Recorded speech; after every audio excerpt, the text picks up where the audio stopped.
Bem-vindos, crentes e descrentes, ao nosso canal. Eu sou o professor Marcos e esse é o nosso canal de Teologia Bíblica. Se você não é inscrito e assim desejar, inscreva-se aí no canal que nós temos vários vídeos de assuntos dentro da teologia.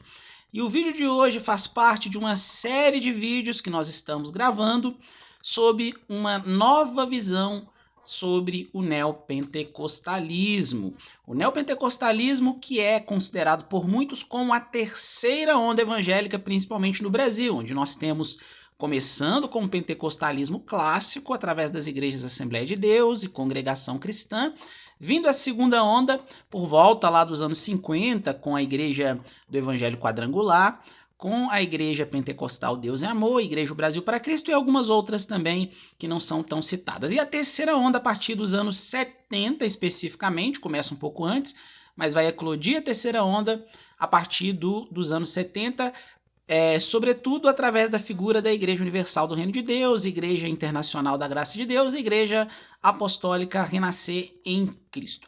O vídeo de hoje ele está bem baseado nesse livro aqui, Curar Enfermos e Expulsai Demônios, desse autor famoso, T.L. Osborne. Esse autor é um dos principais expoentes, um dos principais expoentes da famosa confissão positiva. Se você não sabe o que é confissão positiva, volta aí na playlist desse canal, dessas verdades sobre o neopentecostalismo, que você vai ouvir falar sobre C. William Kenyon e vai ouvir falar sobre Kenneth Hagin. Os dois são os principais expoentes do surgimento da famosa confissão positiva, o Ministério Palavra da Fé e vários outros movimentos que foram oriundos disso. O que tem de interessante nesse livro? Primeiro eu vou ler um texto bíblico, famoso texto do profeta Isaías, Isaías 53, um texto que é base para a crença no messianismo, crer que Cristo é o Messias para nós cristãos. Isaías 53, quem creu em nossa pregação e a quem foi revelado o braço do Senhor, porque foi subindo como um renovo diante dele e como raiz de uma terra seca, não tinha boa aparência nem formosura. Olhamos para ele, mas não havia nenhuma beleza que nos agradasse. Era desprezado e o mais rejeitado entre os homens, homem de dores e o que sabe o que é padecer. E como um de quem os homens escondem o rosto, era desprezado e dele não fizemos caso. E agora chega nos versículos que eu queria iniciar para a gente abordar hoje sobre Deus cura todos. Esse é o tema do nosso vídeo de hoje, das verdades por trás do neopentecostalismo.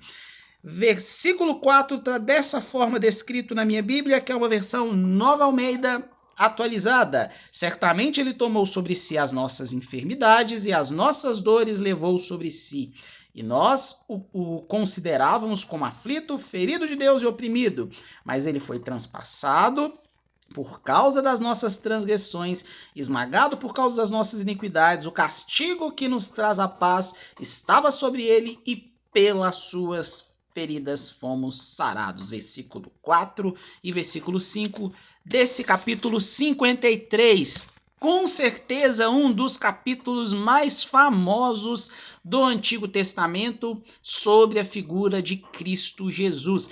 Esse capítulo inteiro ele vai apontar para a figura do Messias. Muitos tratam que fala sobre Israel, mas dentro da teologia cristã é de costume falar que esse capítulo aponta para a figura de Cristo. E principalmente esses dois versículos trazem uma abordagem sobre a cura que Cristo trouxe através da sua morte na cruz, da sua expiação na cruz para todos aqueles que nele creem. E é em cima disso que eu quero falar nesse breve vídeo sobre algumas questões dentro do neopentecostalismo que usam como pano de fundo esse pensamento. Esse texto ele é um texto base, principalmente para apoiar, eu vou mostrar aqui para vocês, esse livro do T.L. Osborne. Ao meu ver, na minha análise de outros livros que eu já li de teólogos e pastores neopentecostais, é um dos melhores para entender o pensamento neopentecostal sobre cura. Nesse capítulo 2, a cura é para todos. E aqui é uma afirmação que o T.L. Osborne vai trazer. Vários de seus seguidores, ainda alguns que nem conhecem direito o T.L. Osborne, mas que professam pensamentos e ensinamentos da doutrina do T.L. Osborne, vão afirmar a mesma coisa, que a cura é para todos. E esse texto que eu li, de Isaías 53, é um dos textos principais, versículos 4 e 5, para afirmar isso, que Deus vai curar a todos. Eu vou ler um trecho importante desse livro aqui, para que a gente consiga entender. Eu não vou ficar focando quais as páginas e tudo, que é um livro muito grande, né? Mas no capítulo 2 você vai encontrar a maior parte das informações que vão dar embasamento para esse pensamento de que a cura é para todos. Um trecho que eu vou ler está escrito assim: a igreja não pode mais orar pelos doentes com aquela frase que destrói a fé, se for a tua vontade. De acordo com a visão de T.L. Osborne e de outros escritores neopentecostais americanos e alguns escritores brasileiros, como por exemplo Bispo Edir Macedo, missionário R.R. Soares, os dois principais expoentes em questão de proporção, né? Mas nós temos outros pensadores que também seguem a mesma linha. Voltando um pouco lá para o passado, nós vamos ter o famoso religioso, apóstolo, pastor, missionário Jorge Tadeu.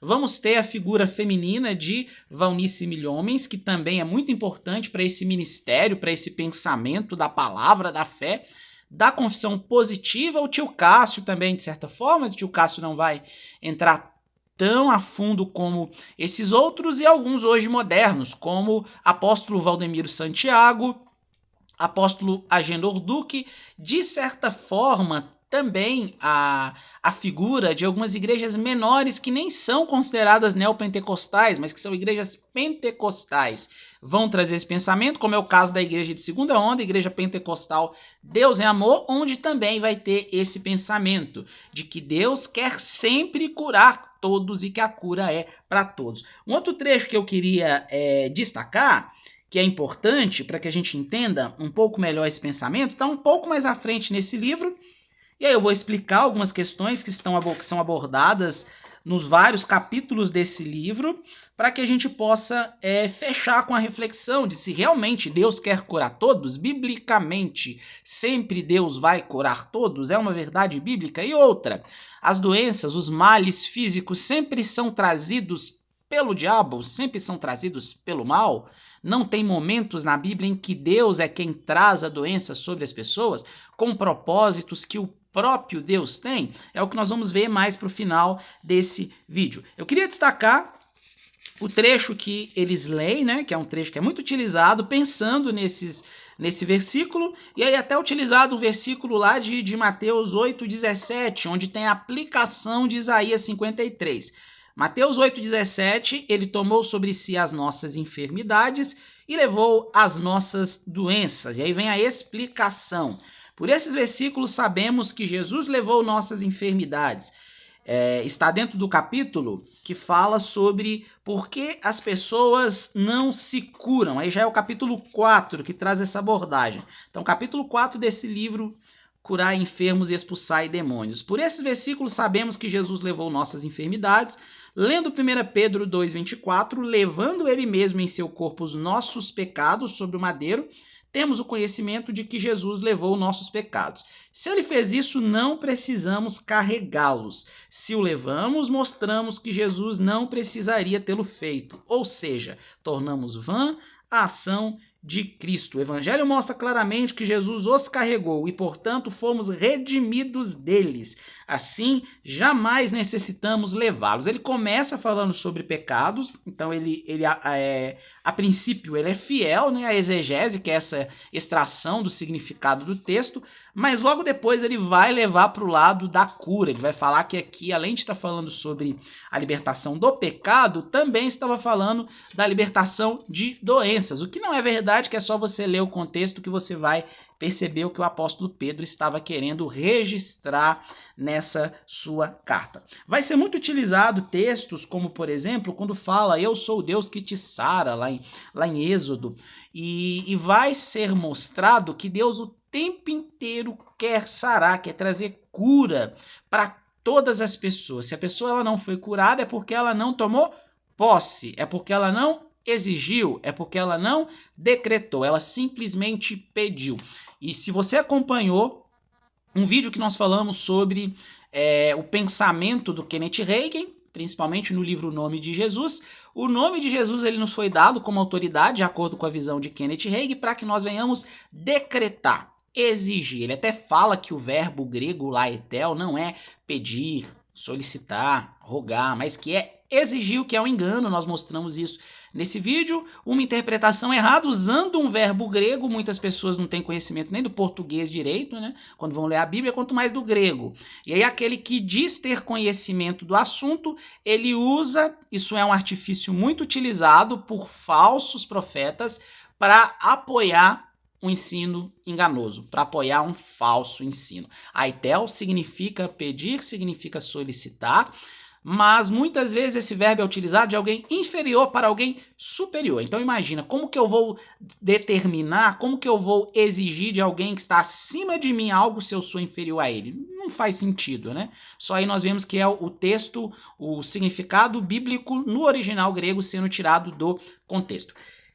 Ao longo de todo esse livro, eu vou falar alguns capítulos, o que tem descrito aqui, que é bem interessante. Ó, logo no início, logo na capa, na abertura aqui, olha só o versículo que eu falei lá de Êxodo, né? Deixa eu tentar mostrar bem pertinho. O texto que eu falei lá de Êxodo, ele aparece aqui, ó. Eu sou o Senhor que te sara. E o T.L. Osborne vai desenvolver a maior parte do seu pensamento literário, teológico, neopentecostal sobre cura desse livro em cima desse texto. E ele fala: esta promessa durará para sempre. A palavra de Deus é como o próprio Deus, eterna, imutável e viva. Se eu sou o Senhor que te sara, eu te saro sempre, né? Você nunca vai ficar doente. Olha que interessante esse livro, porque eu falo que esse livro dá para entender todo o pensamento do neopentecostalismo sobre Deus. Deus cura a todos, que é o pensamento do neopentecostalismo. Quantas pessoas Deus quer curar? A cura é para todos? As razões para a fé, por que mais pessoas não se curam? Pedindo ao Pai em nome de Jesus, é que ele vai usar os mesmos artifícios lá do Kenneth Hagin. Se dois de vocês concordarem falando sobre determinação de cura, a unção com óleo pelos presbíteros, que também iria trazer a cura, a imposição das mãos, uso de roupas ungidas, a cura na expiação, a base de uma fé firme, examinando a palavra, a natureza da fé, alguns ensinamentos antibíblicos que ele fala sobre o pedir, que nós não devemos pedir, nós não devemos falar se é da vontade de Deus, porque sempre, em todo momento, é da vontade de Deus. Quem está orando, falando, Senhor, se for da sua vontade, traga a cura, está cometendo um ato antibíblico, porque sempre é da vontade de Deus a cura. E a vida dos apóstolos, as várias curas que os apóstolos fizeram, mostra isso. Será que é verdade? Para fechar, eu quero destacar só uma parte que fala sobre a cura na expiação, e de cara já é um conhecimento extremamente raso, teologicamente falando, sobre expiação. O texto de Isaías 53, dentro da teologia bíblica cristã, mostra que ali foi a expiação. A expiação ela ocorre logo depois que Cristo morre, não enquanto Cristo está com seu ministério de 3 anos aqui na terra, mas quando Cristo morre. Se é quando Cristo morre que ocorre a expiação, então muitas curas que ocorreram antes dessa expiação, elas não foram pela expiação. Então, se toda cura é pela expiação, não faria sentido as curas que Cristo realizou, os milagres de cura que Cristo realizou nos 3 anos que ele esteve em seu ministério terreno. Já é um pensamento lógico.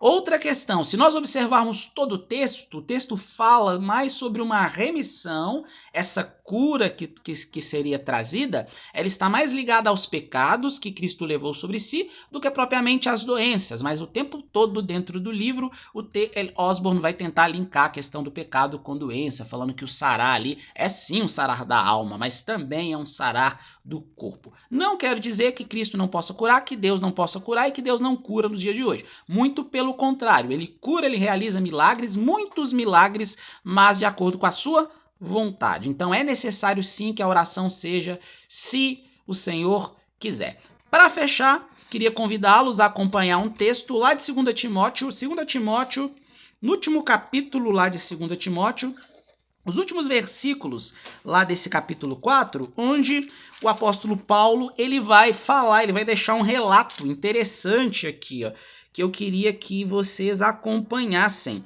2 Timóteo, capítulo 4, versículo 20. São as saudações, os escritos finais que Paulo deixa em boa parte das suas cartas. Erasto ficou em Corinto, quanto a Trófimo deixei-o doente em Mileto. Vou ler de novo. Erasto ficou em Corinto, quanto a Trófimo deixei-o doente em Mileto.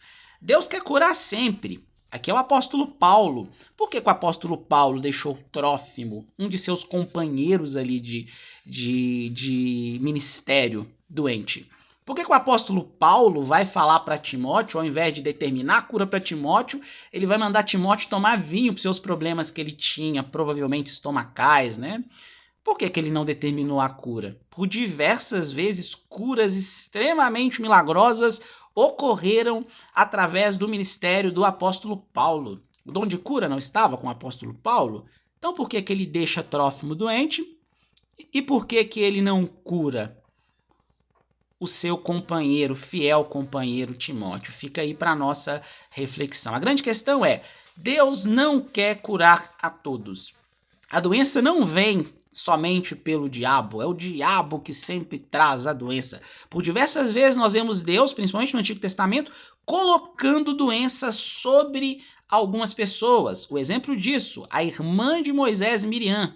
Outros exemplos, diversos reis, tanto reis de Israel quanto reis que não eram de Israel, reis pagãos. O próprio Deus toca e coloca doença na vida deles. Nossa, como que esse Deus é mau, esse Deus traz doença sobre a vida das pessoas. O conceito e o contexto do porquê que Deus ele mesmo toca e traz a doença sobre a vida dessas pessoas é o que a gente precisa entender. Qual era o propósito de Deus através dessa doença? Já na visão dos neopentecostais, já na visão de pensadores como T.L. Osborne, a doença é sempre um propósito maligno. Logo, Deus sempre quer que nós venhamos ser curados. Um grande engano que, se nós formos ver ao longo dos evangelhos e também lá no Antigo Testamento, nas cartas de Paulo e em outros livros bíblicos, perceberemos que isso é uma grande mentira e é uma má interpretação das escrituras. Mas, de novo, a pessoa que utiliza de artifícios até teológicos, intelectuais, fora do contexto e que fala para pessoas que são extremamente leigas da Bíblia e que não entendem a Bíblia dentro do seu contexto, elas vão conseguir enganar aquelas pessoas para aquilo que elas quiserem. Lembrem-se do verbo aitel.